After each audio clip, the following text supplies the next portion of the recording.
Hi, and welcome to Money Matters TV. I'm your host, Ken Jordan with Princeton Mortgage. We have a great show for you today. I want to first introduce my co-host, founder of Homefront Fighters, Joe Iredell. Joe, how are you today? I'm doing great, Ken. Thanks for having me, man. Excited. You bet, man. You bet. So, how are things in the nonprofit space? They're going great. It's Homefront Fighters. We're an organization that we focus on helping the spouses of our active military.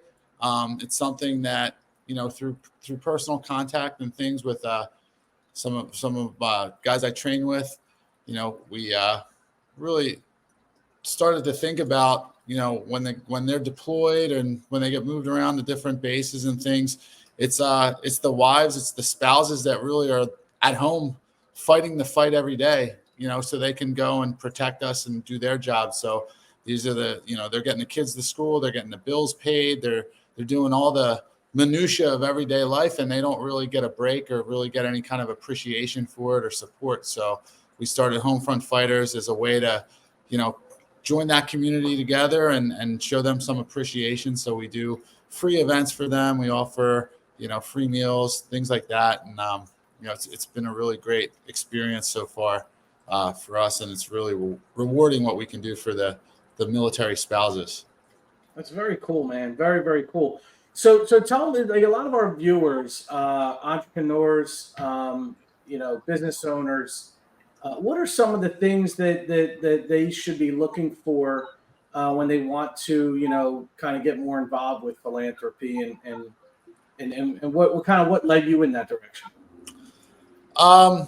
So for me, it was I got into it just because of personal conversations that really hit home with some of our active military. But in terms of just philanthropy in general, I think that it has a much greater impact if it's something that is, you're connected to. But from a business standpoint, it's actually pretty interesting if you're a business owner and, you can kind of serve multiple purposes with your philanthropy. Whereas the businesses that help us and help, serve our communities, we help promote them as well. So it's an interesting target market for the people that we're serving for some of these service-based industries and sponsors that come in. So I would say on a business side, it's definitely there's some synergy with some of the nonprofits you can support that can also put you in front of potential customers, potential clients. And so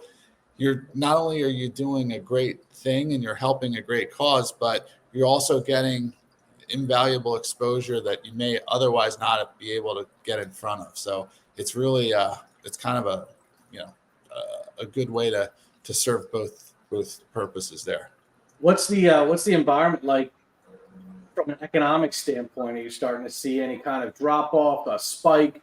What are your thoughts on where the economy is right now in regards to other people's willingness to participate and donate and lend a hand?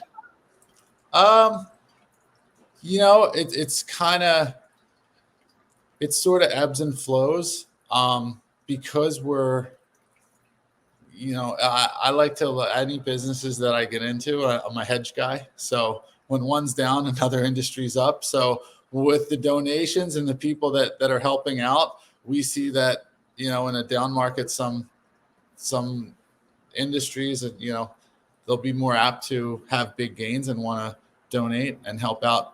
They'll have the ability to help out more and others won't. And that's okay. Cause, it's not just about receiving money. We get a lot of support from volunteerism and people, just showing up to events and spreading the word and things like that. But,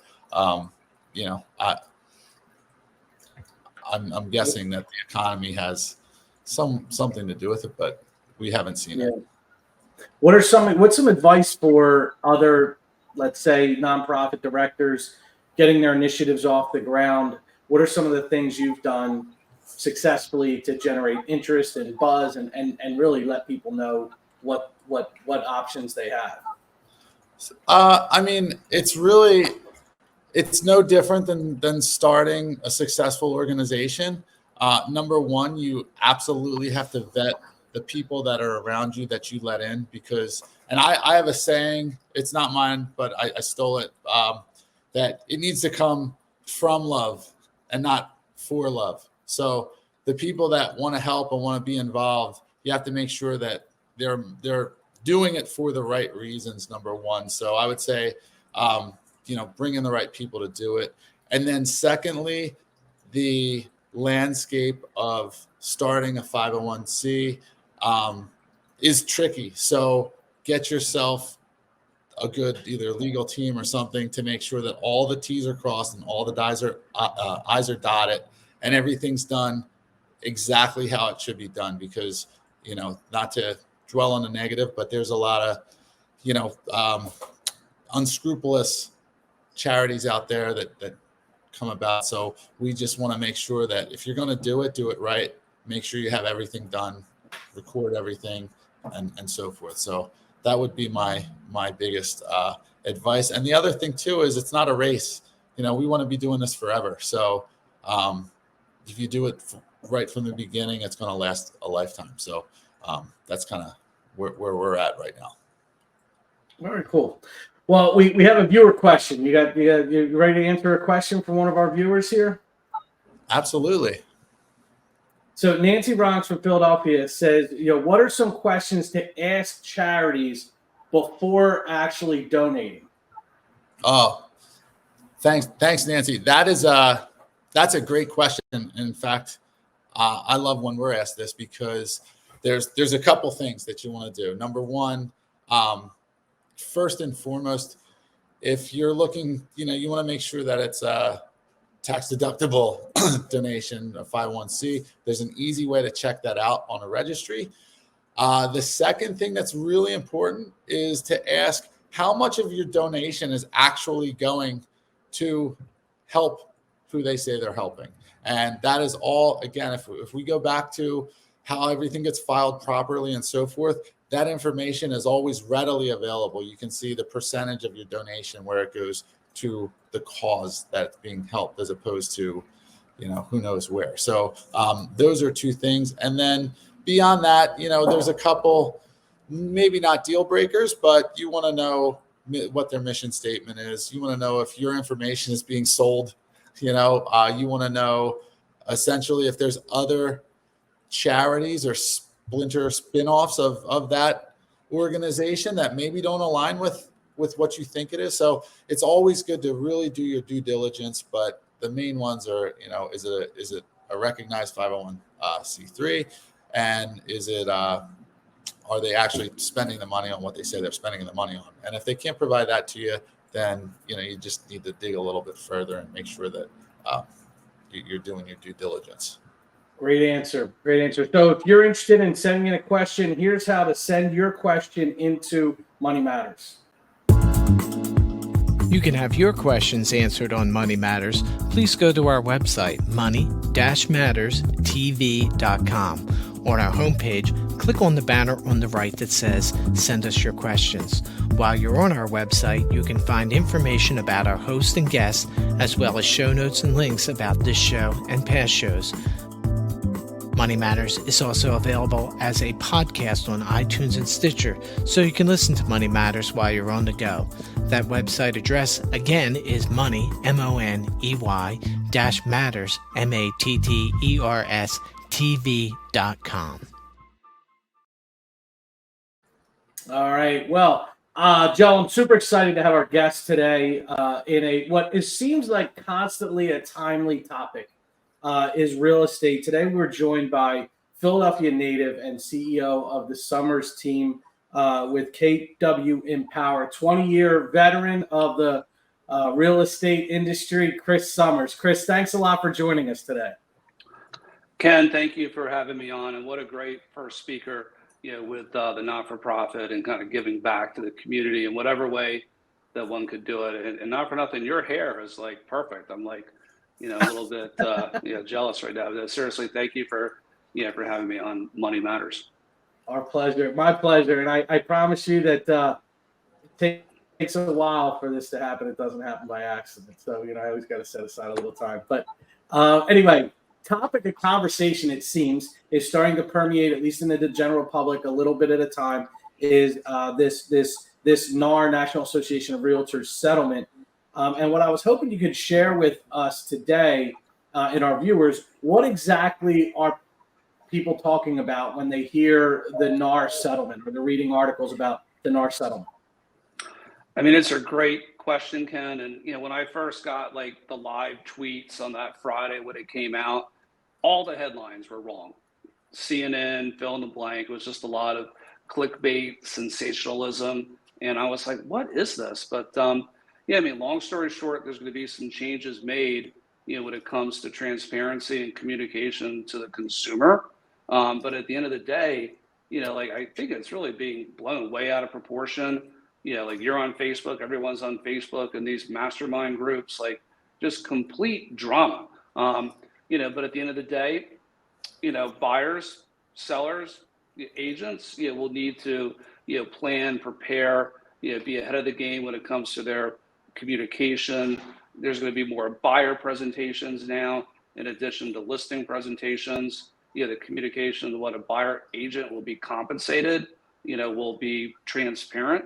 And really, the buyer agent kind of has the opportunity to really show their value proposition. And pretty much, if you think about it, Ken, like agents have been doing this well anyway, at least the really good ones. So how much this is really going to change things, time will tell.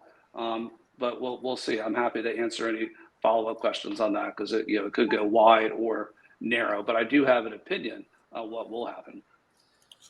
So Chris, tell me, what is your experience with sellers when the conversation comes up about commission? Is that something that you have a standard type of, way to address it, or is it just, to speak to that a little bit?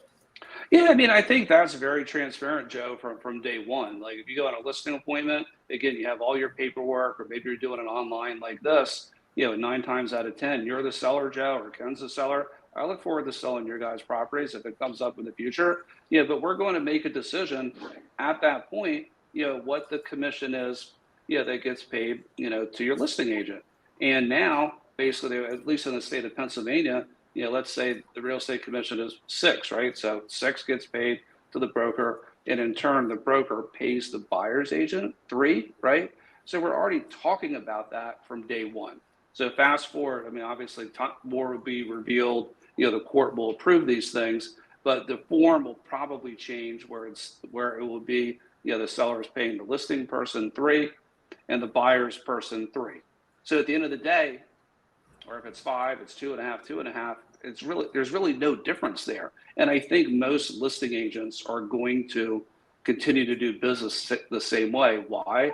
Because they want maximum exposure on the buy side. If you're going to offer the buy side 0, you're just going to have less demand for your property. So I don't think too much is going to change on the listing appointment, high level conversation side. Does that make sense? Yeah, that's definitely. Yeah. I think that what I see and what I'm hearing from the real estate professionals that I'm talking to is that you touched on that value proposition. Like you as a buyer agent or a seller's agent, even a seller's agent might go so far as to establish the value proposition of the buyer agent, right? Because as a selling agent, there's a lot of work to be done, and part of what the seller is paying for is making sure that they can, that the selling agent can represent the seller and the buyer agent represents the buyer, and that everybody's needs are being met and everybody's kind of interests are kept at heart. It should be interesting, but as we get further along to June or July, is it June, I think, when it goes into effect, or is it July? Well, I think it's court approval, which probably will be June or July. But I think, I think one of the mistakes buyers agents made over the years, you're buying a property, Ken, and I'll be like, oh, work with me. You don't pay any commission. Well, that's true. But in essence, obviously the commission is coming out of the seller side. Buyers agents get paid. And I think, there was something missing there when it came, to communication. And, we have listing presentations now I think the buy side will have buyer presentations, and that's a good thing. And not for nothing, just to kind of give a shout out, to PAR, Pennsylvania Association of Realtors, and Philly, GPAR, which I'm past president of. We've been way ahead of buyer agency, for a long time. So I think most of these issues are certainly outside of Pennsylvania, and I would really argue, are they really issues? But Pennsylvania has done a really good job, with buyer agency over the years, and I think a lot of that has to do with our, speaking of not-for-profits, Joe, the associations. Speaking of the Philadelphia market, let's get a little more focused here on this area. How are you finding the real estate market currently in Philadelphia? I mean, it's a strange market. It's kind of like the economy. Like, it's strange. The CPI report came out this morning, volatile, like things, like a lot of mixed signals everywhere. In Philly, like, obviously we're really close to the burbs in New Jersey, and those markets are completely different. So certain pockets of Philly are very strong, and others are slower, and others are slow. We're primarily a first-time home buyer market, right? And that kind of fuels the market. So when you have mortgage rates surging, you have real estate assessments going higher with the city of Philadelphia, homeowners insurance is higher, lots of things are higher. It just kind of slowed things down. But because inventory is low, and because I think, a lot of buyers are like, you know what, I can't wait around for rates to go down anymore. They've kind of surrendered, the activity in our market, at least in Philly, with the Summers team. And I think we're a good barometer. Like, we're already up dramatically quarter over quarter, 2024 to 2023. So I'm very positive and optimistic about that trend, will continue for a number of reasons. So what about the lease versus own trends? Are you seeing people now? You're saying people are more apt to take the step and be first-time buyers as opposed to leasing? Is that what I think it's a very good question. And obviously for the most part, the big question is, why lease when you can own? But like, rewind the clock the last 2 years, Philly's had some issues. Public safety. I mean, the mortgage rates is outside of the Philadelphia issue, but a lot of things going on that really kind of slowed things down. And a lot of the people are like, you know what, why own when I could lease and go in a building that has a pool, a gym, amenities, that kind of thing. But I think that's starting to change, where the people are like, you know what, why lease when I can own again? Because public safety is getting better. Because things are happening. The neighborhoods, are awesome. So I do think that, that trend and that mindset is slowly starting to change. And I think eventually it's going to lead to like a big pent-up demand. So I think this is a fantastic time, to buy, to kind of get ahead of that. If rates go down later, call Ken, to do a refi, but I am bullish on, the market abroad. Like that, Ken? I see a smile. I love it, man. I love it. Right? Yeah, but the Philadelphia I'm not paying Chris, by the way. It's an interesting market, but things are happening, and I'm very bullish about the overall aspect. We just need city council to do a few things, have some pro-growth policies. Sherelle Parker, I think, is doing a pretty good job as mayor. We need her to be kind of consistent with public safety. We need reasons, for people to buy, right? Instead of like, you know what, let me just lease, because of A, B, C, and D. Nothing wrong with that, but we really want that home ownership percentage to increase in the city. So with regard to neighborhoods, we were talking off air. What we have a lot of people in the viewer range of the show that could be looking in Philadelphia for a home. What are some of your favorite neighborhoods and why? Well, if they are on here, I would, not to be biased, but they can contact the Summers team. We have 25 agents, many that specialize in all over, the city of Philadelphia. But I think, to answer that question, the neighborhoods that are growing the most are the ones that are closest to Center City, right? So if you take, City Hall, draw your circle around it, you're going to have, really nice pockets of neighborhoods that have amazing restaurants, lifestyle, walkability. I've always been a little bit biased to the Riverward section, Ken. I love Northern Liberties, Fishtown, East Kensington, Old City. I lived for many years. And as far as things, being transformative, kind of things, going north again, Port Richmond, Bridesburg, that little section north of Frankfurt and Lehigh, whatever you want to call it over there, a lot of things starting to happen, which I think the investment potential or opportunity for investors looking to own single family homes, multifamily, vacant land, is really prime right now. So what is the investor appetite right now? If I have, seems like if people are hesitant to buy and, well, I have money, where should I go? Or is there kind of waiting on the sidelines right now?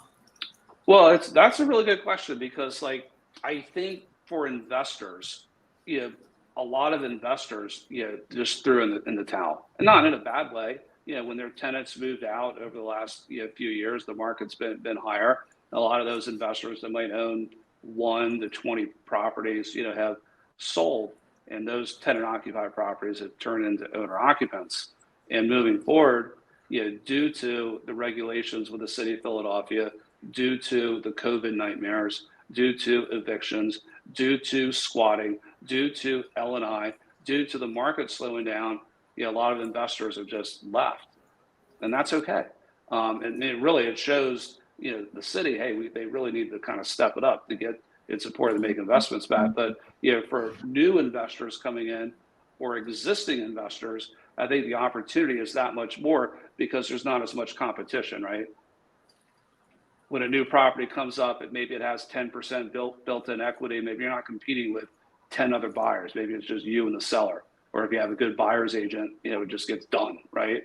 So I think that bodes well. The rent prices keep going higher. The rent demand is through the roof, which, again, I think that needs to change at some point, whether it's first-time buyer credits, some other things, to kind of help with the home ownership part. But I think the investor piece, there's opportunity there for a number of reasons. And then the city kind of making their improvements along the way, makes investing in the city, more beneficial. Let me ask you a question, and I don't want to necessarily focus on negative, but I was hoping maybe you could expand a little bit on two things for the folks that are watching that are either investors, just starting out or have been investing, looking to invest in Philadelphia. You mentioned squatting and L&I. What are some of the challenges? Like how do those challenges impact an investor's experience owning a property, and what are some of the things they can do to kind of help overcome some of those challenges? Yeah, I mean, it's kind of interesting. Squatting has been an issue in Philly for years, and now all of a sudden it's made national news. It's kind of people are like, well, why is this happening? Why is there squatter rights or whatnot? And we don't maybe need to go into that level of detail, but imagine the horror. It's not Halloween, but you're an investor, or even if you're an owner occupant, you go away for a month, you come back and someone's in your property and you can't get them out. You got to pay the mortgage. You got to pay, the real estate taxes. You got to pay the insurance and all this. You can't lease it. And in order to get them out, at least the city of Philadelphia got very protective, right? So they're saying, oh, that person's a tenant. So you can't just go and, kick them out. You have to go through the eviction court.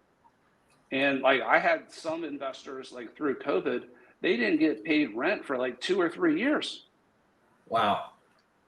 So, and then they would have to go through the system in order to get the property back. When they got the property back, obviously it was all beat up, so, you have an experience like that in your mind. You're like, you know what, I'm not going to buy another investment property, so hopefully that changes. It seems like it will, but that's one of the big risks and downsides of, investing. And, hopefully that climate will get a little bit better. We need some support from the city of Philadelphia, the state of Pennsylvania, and so forth with that, because, as past president of GPAR, property rights is critical. Without that, you don't really have anything. So that's my opinion on that. Yeah. So we need kind of those political winds to shift so that, so that there's protections for the property owner as well. And I'm sure, like you said, we could probably do a whole show on that. But Touch on the L&I piece. What are some of the things that investors should be looking out for with regard to L&I requirements and things that could trip them up?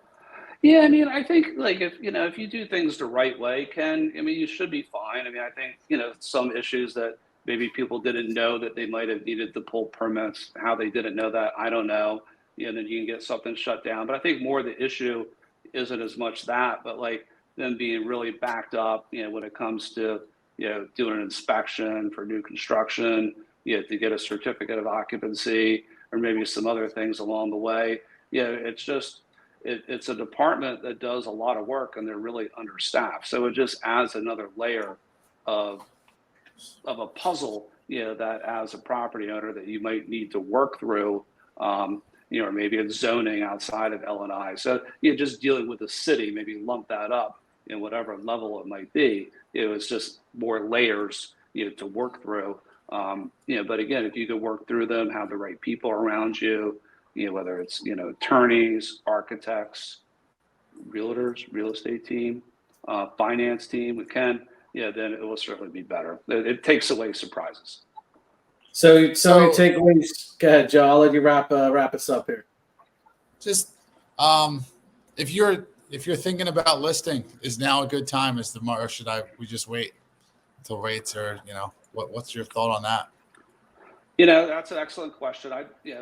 I used to be a blogger back in the day, and I still kind of am. I did like a blog. Should I list now or wait until spring?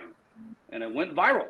Every once in a while, we might do something that goes viral. But I think at the end of the day, the best answer to that is like anything else. It depends. I think it ultimately relies around the specific needs of the seller at that given time. But if you're thinking about selling in the next 3 to 6 months and you're ready, there's no reason to wait. Like now is the time. Like today, you don't know what's going to happen a month or 2 months from now.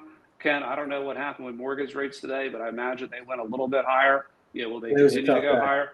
Yeah, it was a tough day. What is going on with inflation? It's like more stubborn than fill in the blank. I don't know what the analogy is there, but you can't and then now is also a low inventory market time. The buyers are out there. We're seeing the activity. So like in my mind, why wait to accomplish a goal later? Where you could do it today, and probably the end outcome is going to be better because I do have a feeling, seasonality is the best time.